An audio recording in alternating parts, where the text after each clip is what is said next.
me to introduce the chair of this afternoon's session, Louise O'Reilly.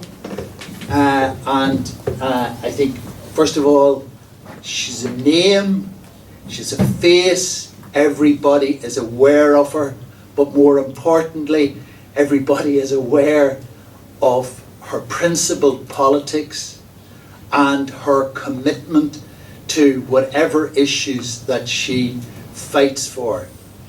She comes from a good family, if I can use that. And as long as you didn't say respectable. Certainly you would never on a month of Sundays say that she comes from a respectable family. But we have to take her for what she is, a fighter and a great person. I'm your chair this afternoon. I'm delighted to be here and to chair this session. So what I'm going to do is I'll just run down a brief bio for the speakers, and then we bit of context, and then we'll open to our two contributors, and we'll have plenty of time for questions, answers and contributions at the end, and obviously I'm in your hands thereafter with regard to that. So our first contribution will be from Owen Bennett. Owen is a Grief School Committee member, as well as a political activist and a commentator who has written extensively on the peace process, including writing a pamphlet entitled The Road to National Democracy. We will then hear from Owen O'Murrochú, writer and journalist in both English and Irish, and very much admired in my house anyway as the person who delivers quite withering takedowns of a very pompous Irish Times journalist on Twitter. Owen is a regular contributor to print and broadcast journalism, and I think we're all agreed we miss him from the Tonight Show, as well as we miss the former host. So we'll hear from both of our contributors now in a moment. I suppose by way of context, we're here to discuss the years 1969 and 1970 as a historical turning point, both north and south. So we are aware that was a time of great change. We are aware that was a time when abstentionism, among other things, was very much in vogue and up for discussion. It's back on the agenda again at the moment, so these things do tend to come full circle. By way of context, 1969 was the year of the moon landing. I was just doing a bit of research, just to try to get my head into the time and what was happening, not just nationally but also globally. Clearly, we're going to talk about what was happening nationally, but that didn't happen outside of context. We saw the Battle of the Bogside, British troops arriving in the north, and all that went along with that.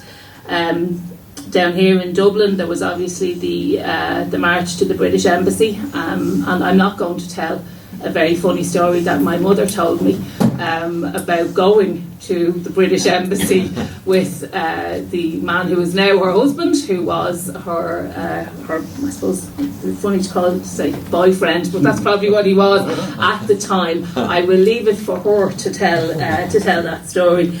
I'm looking forward to a lively debate, and I'm looking forward to plenty of contributions and questions and answers, and really hard questions for our two contributors. The harder the better, and we'll run them through their paces, and we'll have plenty of time, I think, for discussion. So, Owen, if you'd like to take to the podium. I just want briefly to just give you a few words about my background so you'll know where I'm coming from. I'm from a semi-Protestant background, and I grew up in Lisburn. And by semi-Protestant I mean that I'm not really religious, but I grew up in a Protestant area. All my chums were Protestant, etc.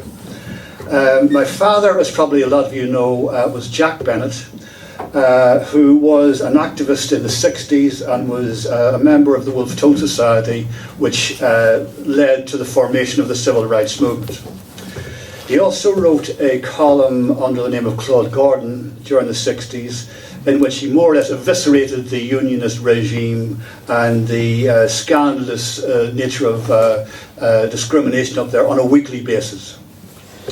Although I wasn't directly involved in the 2 years under discussion, I was very aware of it when I was growing up, and eventually it altered the course of my life. When I grew up a bit more, I joined Sinn Féin in the 1970s, and then I started working for Republican News. And I have disagreements with Sinn Féin, but I'm still more or less a Sinn Féin supporter with some disagreements. So that's basically who I am. Now, the period under this discussion.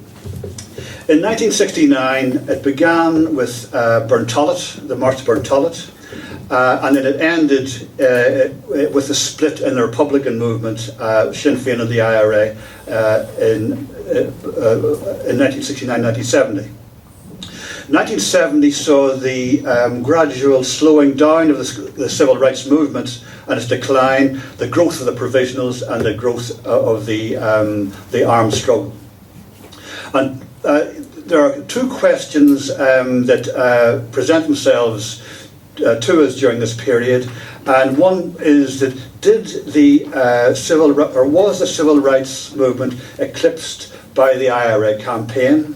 And the other kind of counter argument is that the IRA campaign actually developed out of the civil rights struggle. Now, you need to see this period in a broader context. So the 2-year period is kind of like a fulcrum in Irish history, and you've got to see what led up to it and the consequences. So sometimes I might be wandering off the chronological path a little bit. Now, I'll just start with the pre-civil rights period of the 60s and my own experience. And my father, when he was writing the Claude Garden column, I remember him almost crying with the frustration at the almost impenetrable system that was before him and everybody else. You had this system of discrimination and gerrymandering, but there didn't seem to be a way around it. And as I say, it seemed to be impenetrable, and the British media were not interested.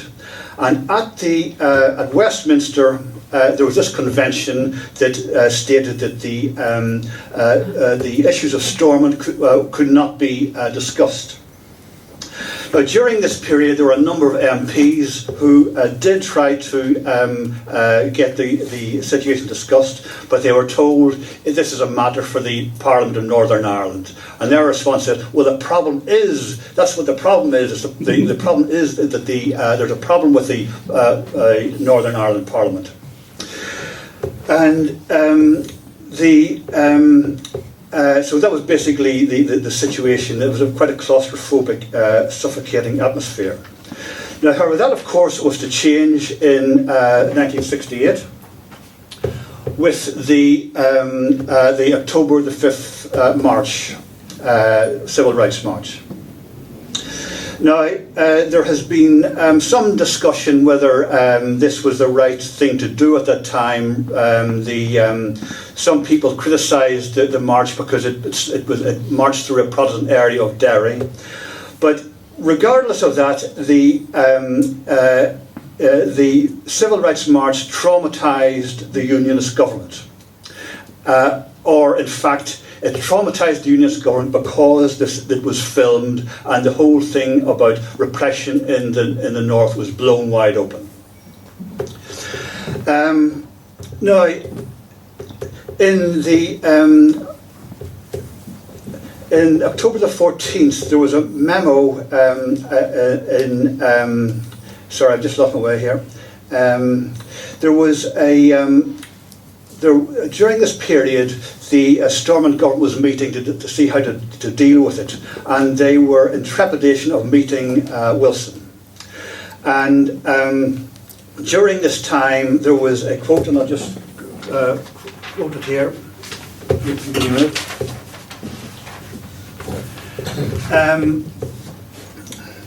They said that we've come under pressure to justify our practices. This was in 1968.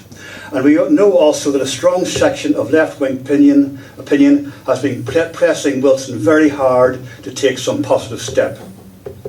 But up to now, he has fobbed this pressure off very well, from our point of view, very well. Okay, but he went on to say that the Derry situation has altered this situation totally, and whether we like it or not, we have now become a focus of world opinion, and they had to do something about it. Now, Wilson's, there was a lot of pressure from Wilson's, and Wilson's demands at the time were very similar to the civil rights demands: the end of the company vote, adult suffrage, housing, and an inquiry into the October the 5th ructions. There was quite a bit of resistance from Craig, who referred to this as a diktat from Wilson. And Craig at that time believed that Northern Ireland, the Northern Ireland Parliament, basically had autonomy to do what it wants, which it wasn't. Now, the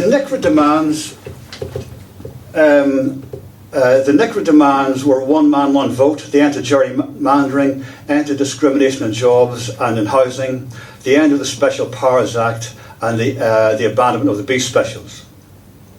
Now, O'Neill, as a result of the pressure he was put under, O'Neill made a famous broadcast in November, I think, in which he outlined concessions to the civil rights demands.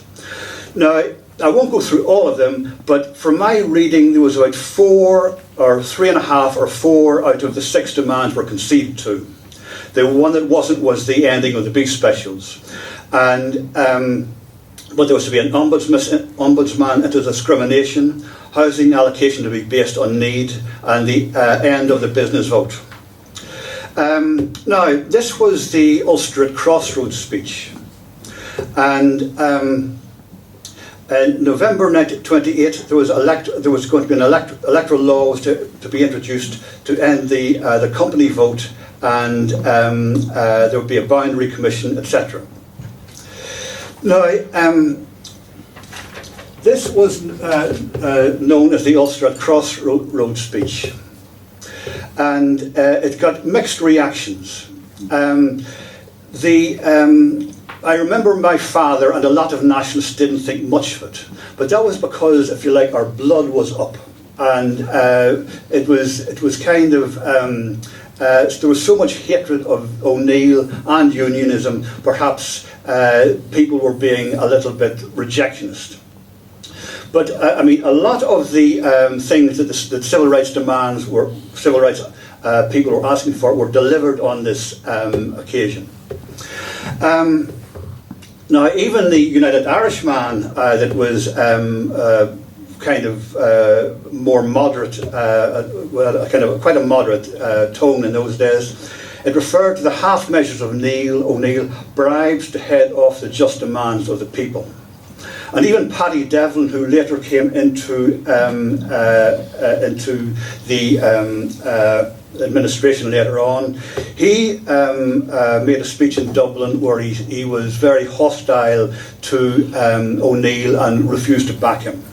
And this was at a Labour Party conference where he got quite a good support. So there's a general cynical atmosphere amongst nationalists at this time about what O'Neill was up to. But anyway, the NICRA did agree to call for a period of a truce, and as did the Derry Citizens Action Committee. They called off marches for a month, and so NICRA was prepared to give this a bit of time. It has to be said that at this time, O'Neill's proposals were actually more popular amongst moderate unionists than they were amongst nationalists. And the Belfast Telegraph ran a big campaign in support of it. Now, the problem was, of course, that we're getting into the period proper now. In January 1969 was the Burntollet March. And this was against the wishes of the NICRA people in Derry. And if I can quote what Bernadette Devlin said at this time, our function was to break the Sorry. Our function was to break the truth, sorry, 1 minute, I've just lost my way.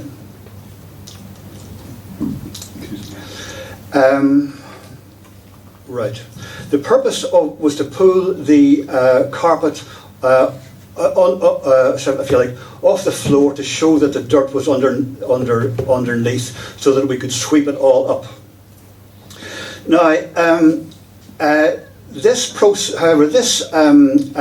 process was already in train, because the October the 5th March had already done that. It had already exposed unionism, so there wasn't really much point in doing it all over again. Now, the march, however, was a PR victory for nationalists. It was very popular, the Burntollet March, and certainly was with me. But how many times do you do this just for a PR benefit? 1969, now one of the reasons that was given for the Burntollet March was to relaunch the civil rights movement as a mass movement. And he also said it was to break this truce that had come together between the civil rights movement and the government. Now, although it did break the truce all right, but it didn't really launch the civil rights movement as a mass movement. It began to fragment after that.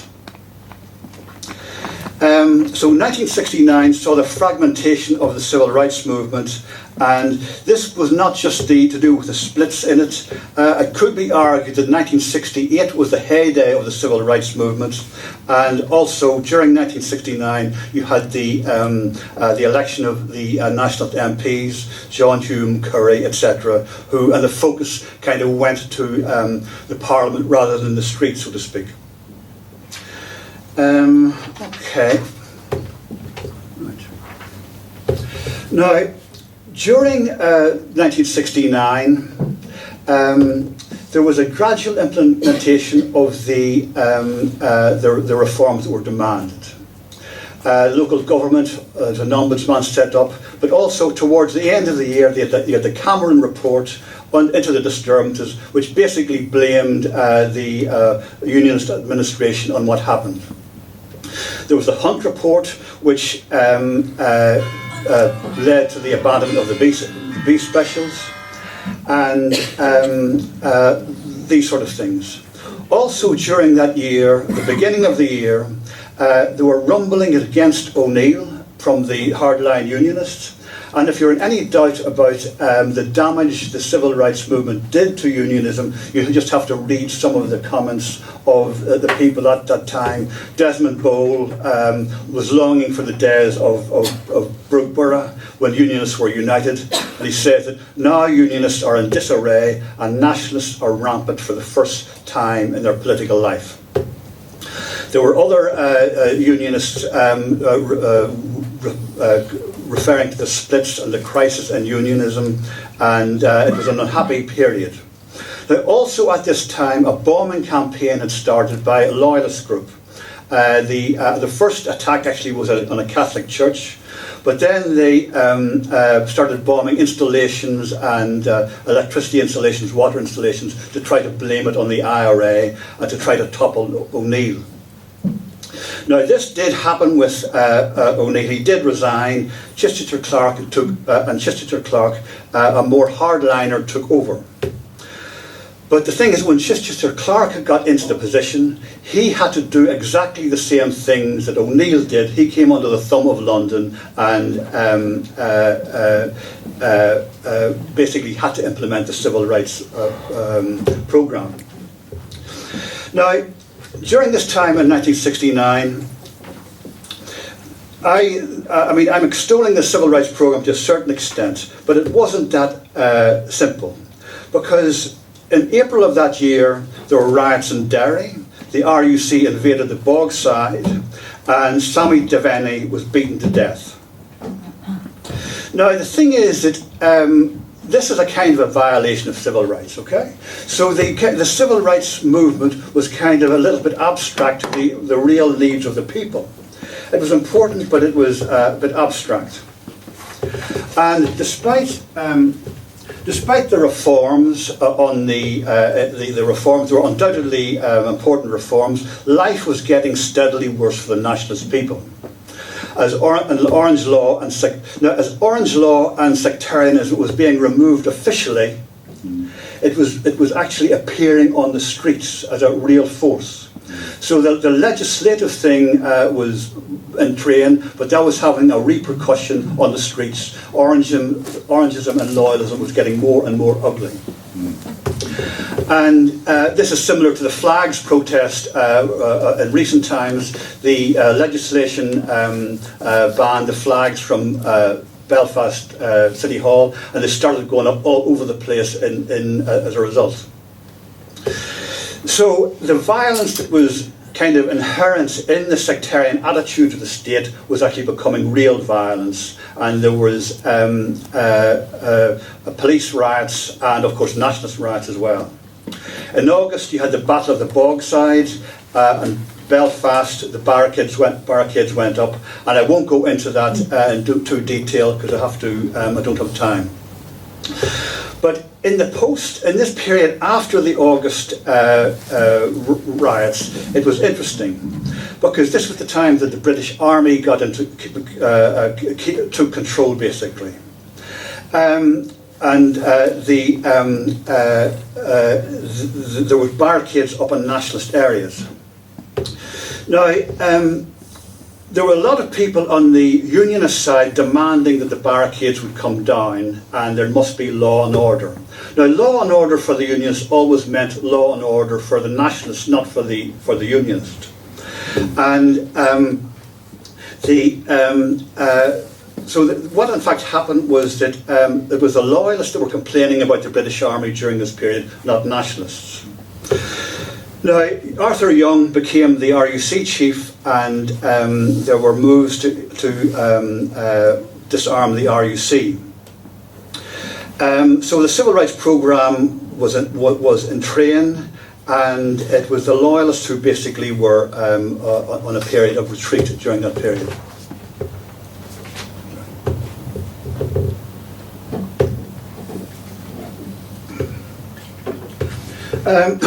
Now we'll come to 1970, and we had the split in the Republican movement. Now the split's very complex, but the essence of it would be that there was a need to move the movement away from the narrow militarism that had dominated previously. Now, the then leadership of the movement were trying to do that. They made a lot of political mistakes in the process, which I won't go into. But the split, basically, in a nutshell, was while the leadership of the movement was trying to broaden out the base of republicanism, the provisional movement then, and I'm an ex-provisional, they tried to take it back. And their central ideology was that they were the actual true government of Ireland, etc., all this sort of stuff. And they saw in the emerging situation a chance for redemption. Up until this point, that political philosophy had not cut any ice with anybody, north or south. The Northerners didn't really believe in it either, but there was a kind of a resurrection of this very outdated type of republicanism. And in January 1970, there was a decision to go on the offensive to get the British out eventually. The idea was that there would be defence, then retaliation, then a drive to get the British out of the Ireland completely. And in May, Rory O'Brady said full freedom is now the aim, and Rory O'Brady declared, a man who I admired a lot actually, any settlement which would not satisfy the national demand is out. So basically it was an ultimate settle of unity and independence or nothing. Now, the decision really had no relation to the civil rights movement and what was happening in the north at that time. It seemed to be, if you like, a an expression of the old type of republicanism that saw instant solutions round the corner, and it wasn't long before they were predicting that the situation would be solved within 2 years, and when that didn't happen, they moved the deadline back to 4 years. So lots of young nationalist people who had no political experience at all responded to this call and engaged in the armed struggle, the very early armed struggle in 1970 and 71. So there was kind of two sides to the emerging armed struggle. There was the anger of the people, which was kind of legitimate, but the ideological framework which it took place in was built on a fantasy, basically, that the Republican movement were the government of Ireland. Anyway, just give me a minute.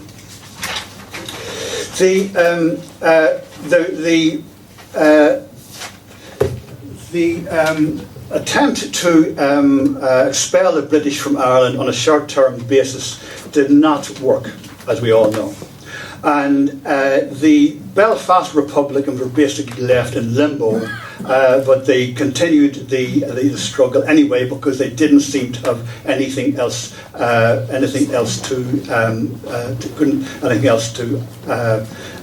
think of.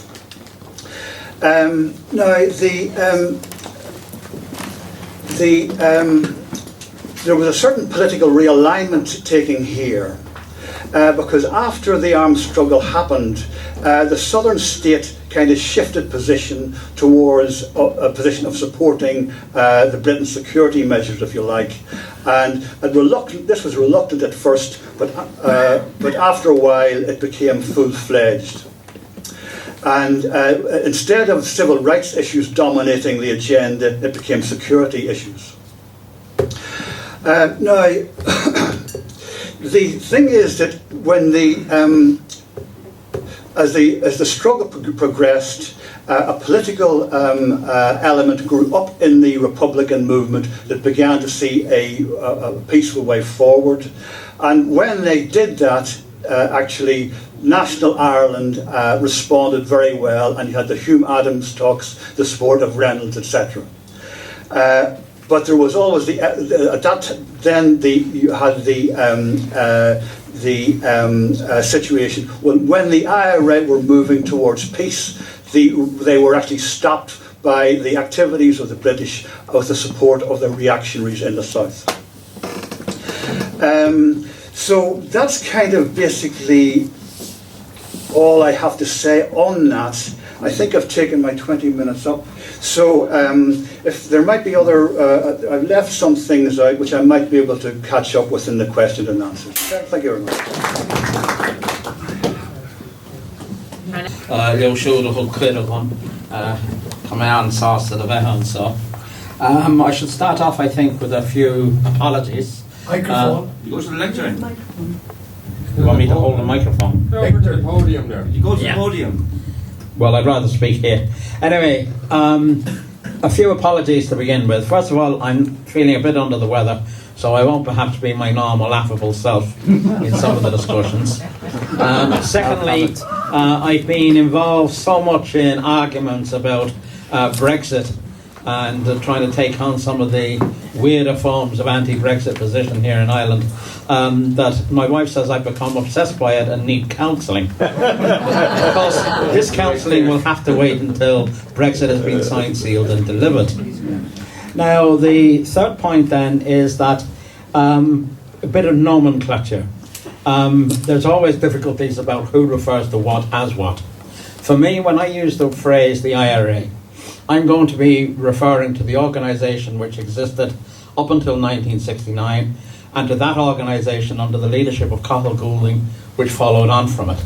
And I'll refer, and that does, by the way, imply any acceptance of the direction subsequently taken by what became the Workers' Party, which I think is quite in contradiction to everything which had been argued in the pre-split period.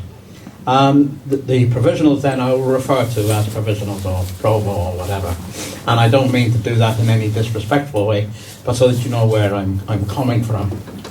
The first point I'd make is that all of these seeds of change did not just suddenly arise. The seeds of them were sown in the decades before. In 1919, as we know, the old political system in the South was cast out completely. Although it did make a bit of a comeback with the Centre Party and the Farmers' Party supporting the Commonwealth government and then being an integral part of the establishment of Fine Gael. John Bruton, I remember a few years ago, said that he had problems with Michael Collins because of Collins' involvement in the campaigns of violence against British rule. So the Parliamentary Party had tentacles that lasted a bit longer than most of us perhaps realise. The other point, I think, in relation to looking back over the period is to actually examine the changes at three levels. The Irish state itself, that is the 26 county state, the Republican movement, and of course the changes in the political context of the North, where perhaps I might have a slightly different view from Owen Bennett's. First of all, the southern state. It is, I think, throughout the 19th century, and the fight for freedom was being argued about and developed, there was a strong emphasis on the fact that the single most obvious example of the failure of British rule was the huge levels of emigration that Ireland was subjected to. We were dying as a people because of that. And it was an assumption right across the board, in Parliamentary Party as well as in the revolutionary movement, that Irish independence would mean the opportunity to put an end to that emigration would become something that related to the past. The problem, of course, of the Civil War divided the strength of the national movement, and it was in Fianna Fáil's quite radical programme in the 1930s that the first effort to build an independent capitalist state was taken in Ireland. But as one famous Czech economist has pointed out, that happened too late on the world historical stage, and particularly in the Irish context, we refused point blank to tackle the question of who owned finance. In other words, the Irish pound was the English pound, exchange rates, interest rates were all determined by the needs of the British economy, and we adapted within that. The consequence of all of this was that the industrialisation project, which was an important and radical one, gradually ran out of steam.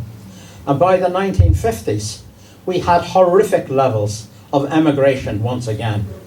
Big protests. There was the man, Jack Murphy, elected as an unemployed candidate, eventually emigrated, I think, to Canada. There was a sense of a complete hopelessness. And this sense of hopelessness was felt right across the board in official circles, including in quite strongly nationalist circles. And Ken Whitaker, who we've all heard of, he's the great hero of the modern economic theorist, but Whitaker was actually quite on the button on this point. He declared in the middle of the 1950s that independence had been a failure. It had been a failure because it hadn't created the self-sustaining economy that we had hoped for during the long years of struggle. And because of that, he argued, we had to find another way. Now, I say that not because out of any desire to diminish Whitaker. I think Whitaker was a genuine patriot in that sense. But the answers which were put forward were, first of all, that we had to bring in foreign capital to develop our economy and give the spur that was needed for growth. That's fine, except that there was never any clear understanding of how limited in time that might be.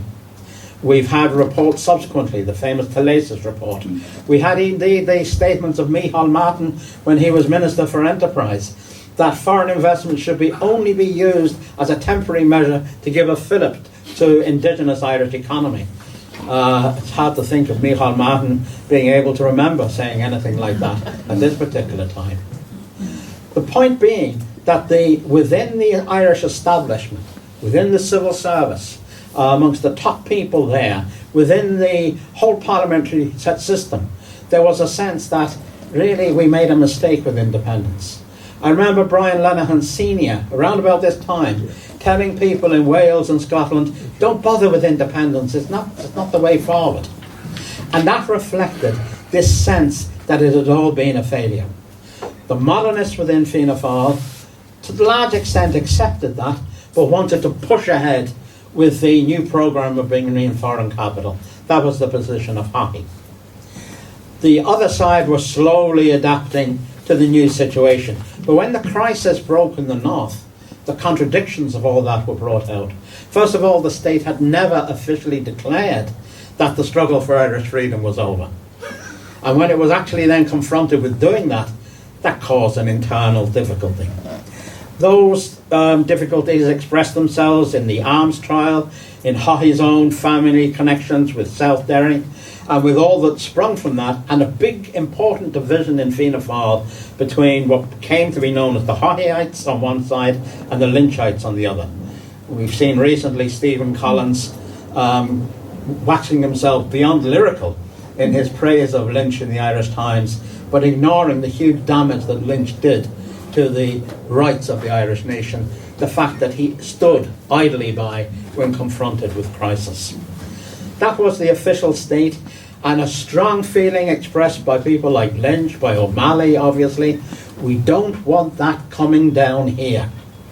And that sense that this is a northern problem, leave it up there, and let's come to a way where we can find an improvement in the situation of Catholics, certainly, but the other issues are not on our agenda.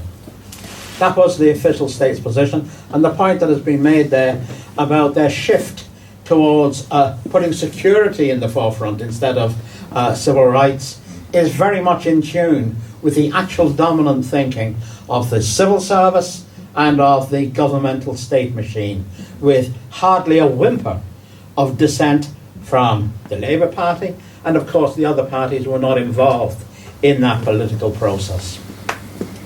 The other side of the question is those who had been opposed to the state because of its limitations, the Republican movement.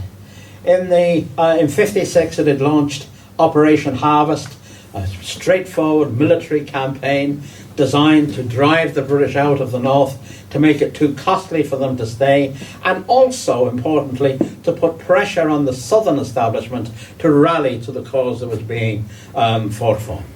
We remember there were huge levels of public sympathy for that. The funeral of Sean South was one of the biggest funerals that Ireland had seen before, or indeed since.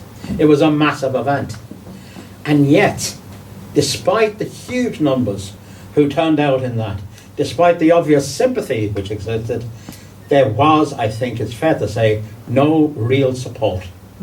Dennis Foley, who was at one time the editor of the United Irishman, before the illustrious, I should say, Seamus O'Toole, who was sitting there at the back, Dennis Foley made the point to me once.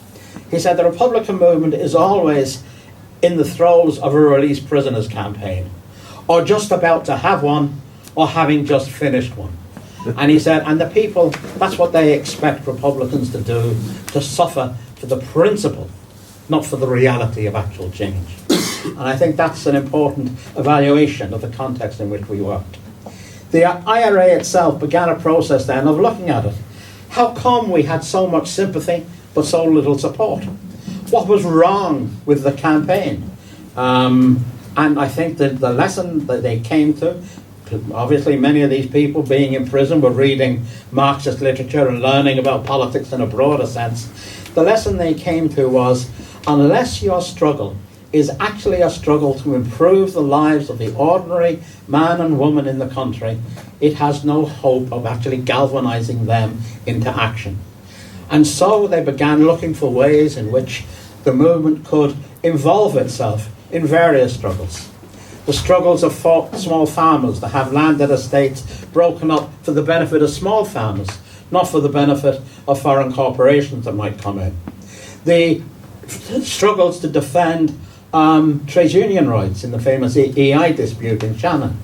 The struggle, of course, above anything else, for housing.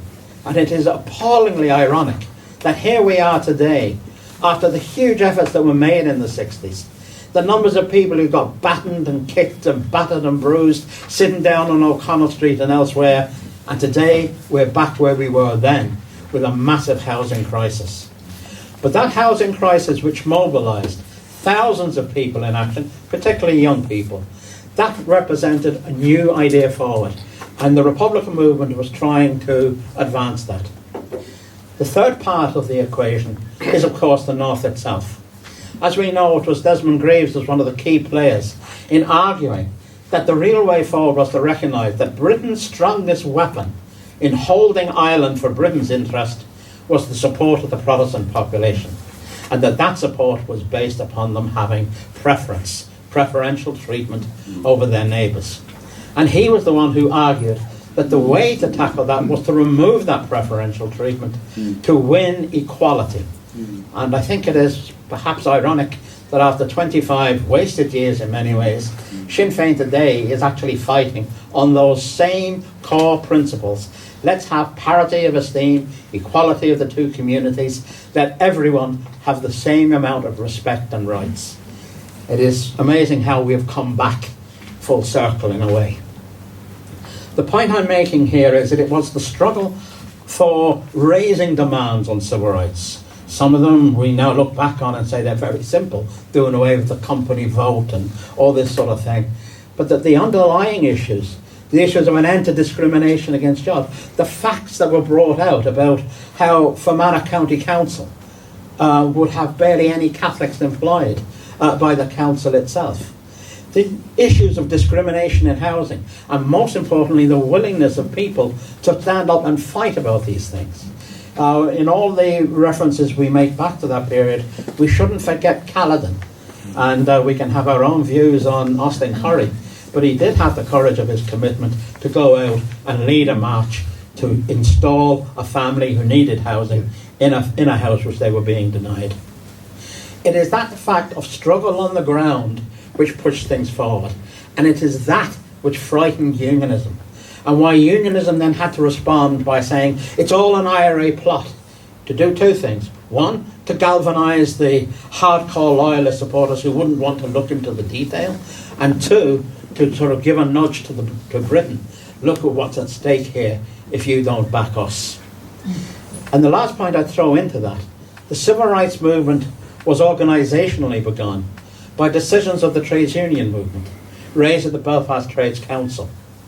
One of the big tragedies of the situation, I believe, is that involvement of the trades union movement, that leadership from a cross-religion working class was lost and became not rejected, but marginalised within the whole process.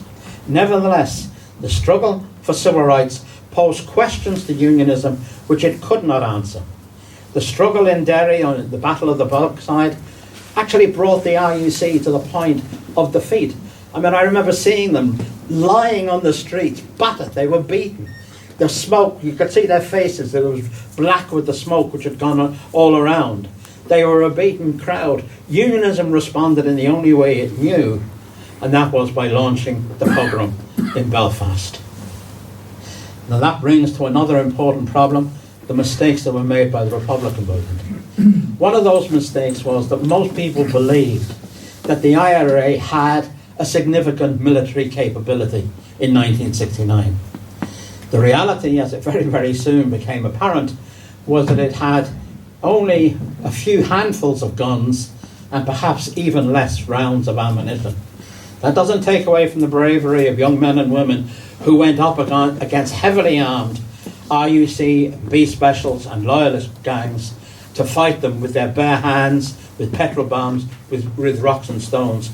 But it did damage the standing of the Irish Republican Army in the area, and the idea that the people had been led into a battle for which the army wasn't prepared was an argument that was very easily sold in the situation in Belfast. The problem then comes back to this. As the provisionals, who had never liked the new departure that had happened in the period of reflection, and it brought up in the pamphlet The IRA Speaks, published in the 1960s, when it came to this crunch period, they thought, here is unionism, their unionist system is broken, Stormont must go, and now is the time to push through to final victory, and to clear out of the way anyone who would hold us back by politics. I remember politics was spoken of as a dirty term. And that, I think, is one of the critical mistakes we made. Certainly, Goulding and the IRA made a huge mistake. A mistake in underestimating the fact that they had to proceed internally at a much slower pace than they did. And again, I found it very interesting when I look at what Gerry Adams did, how painstaking Adams was at moving ever so slowly along the pace that he could carry the big significant part of his movement with him. That is a mark of a very intelligent leader, and it's one of the reasons why I think Ireland has been so fortunate to have had Gerry Adams at the forefront of these struggles. He learnt from the lessons of the past and he applied the ways forward. Where do we go with this? Because of course we cannot go back and undo the things that were done or do them again properly. We have to learn from the past, and I think the big lesson we have to learn is the fact that we have to involve people themselves in the campaigns. We've had small examples of it, the Right to Water marches, all of these demonstrations. We need to have a strengthened role in the North in particular, raising points not just about border communities against Brexit, but raising points about how to ensure a decent national health service for the whole of Ireland. The issues about debating what a united Ireland will look like must be taken up now and spelt out in terms that mean something to ordinary men and women so that they can have fears allayed and see an opportunity for advance. That means involving people. It means political organisations sometimes stepping back to bring people in from the broader civil movement, particularly from the trades union movement. We all know that the strains that are brought on the trades union movement by sectarianism and sectarian divisions. But the way forward surely is to look back at the lessons of what was done wrong in 1969 by our side and see ways in which we could have made a stronger impact against our enemies in the establishments of the North and, let's not put it aside, the establishment of the South. Because I don't see that Jack Lynch or Dessie O'Malley were remotely more advanced than O'Neill, Chichester Clark, or the rest of them. Go on. Okay, so we're going to throw it open to the floor now, but I just put one very brief point to make, and I was struck by what second Owen was saying in relation to the struggle for Irish unity, and indeed the need for that to simply not be a 32 county southern state.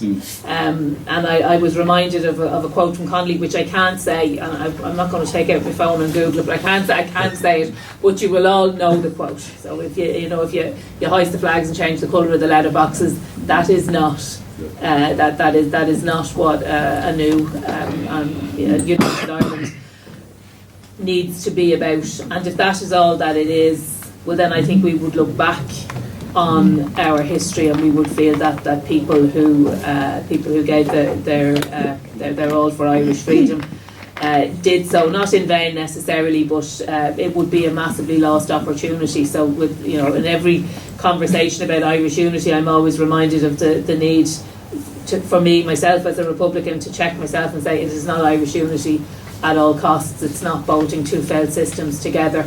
It has to be about the potential for the creation of that republic that was envisaged by Connolly. So not just simply a change of postbox and Micheál Martin's Taoiseach. I'll again, no, everybody needs to touch wood now. I'll end on that, but I will open to the floor. So if you want to just raise your hand.